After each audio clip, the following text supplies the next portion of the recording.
야, 다시 좀 보시. À, ừm,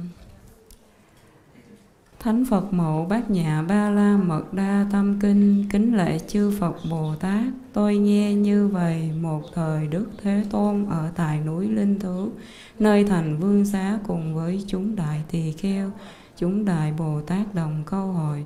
Lúc bấy giờ, Đức Thế Tôn nhập chánh định thầm thâm quang minh tuyên thuyết chánh pháp.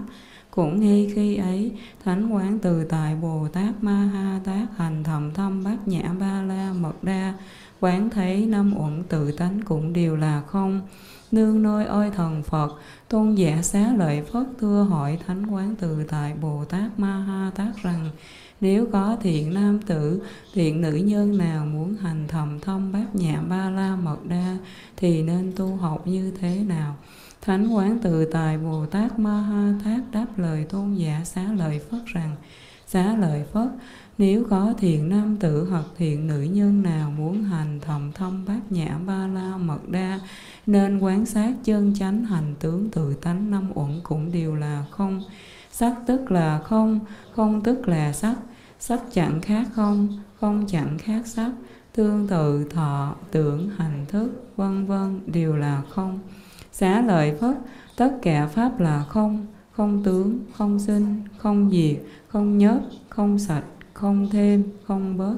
Xá Lợi Phất, cho nên trong không không có sắc, không tọ, không tưởng, không hành, không thức, không mắt, không tai, không mũi, không lưỡi, không thân, không ý, không sắc, không thanh, không hương, không vị, không xúc, không pháp, không có nhãn giới, không ý giới, cho đến cũng không có ý thức giới, không có vô minh, không có hết vô minh, không có già chết, cho đến cũng không có hết già chết.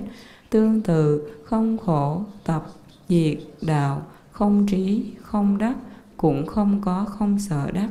Xá Lợi Phất, vì không sợ đắc nên chư Bồ Tát an trú trong Bát Nhã Ba La Mật Đa, tâm không ngăn ngại, không sợ hãi, xa lìa hẳn điên đảo mộng tưởng, đạt đến cứu cánh niết bàn. Chư Phật trong ba đời đều nương theo Bát Nhã Ba La Mật Đa mà được đạo quả vô thường chánh đẳng chánh giác.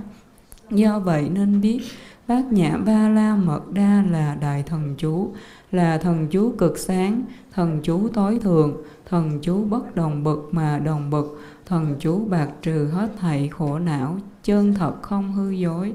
Ngài tuyên nói chú Bát Nhã Ba La Mật Đa rằng: ta do tha gate baragate barasangate buddhi soha. Xá Lợi Phất, vị Bồ Tát Ma Ha Tát nên học thầm thâm Bát Nhã Ba La Mật Đa như thế. Bấy giờ Đức Thế Tôn xuất định tán thán Thánh Quán Từ Tại Bồ Tát Ma Ha Tát rằng: lành thay, này thiện nam tử, đúng thật như thế. Thiện nam tử, đúng thật như thế. Các ông nên hành sâu Bát Nhã Ba La Mật Đa như lời ông thuyết, khuyến chư Phật cũng đều tỳ hỷ. Thế Tôn dạy thế xong, Tôn giả Xá Lợi Phất và Thánh Quán Từ Tại Bồ Tát Ma Ha Tát cùng tất cả chúng hội, thiên, nhân, phi nhân, càn thác bà, vân vân, thị đều hoan hỷ, tín thọ phụng hành.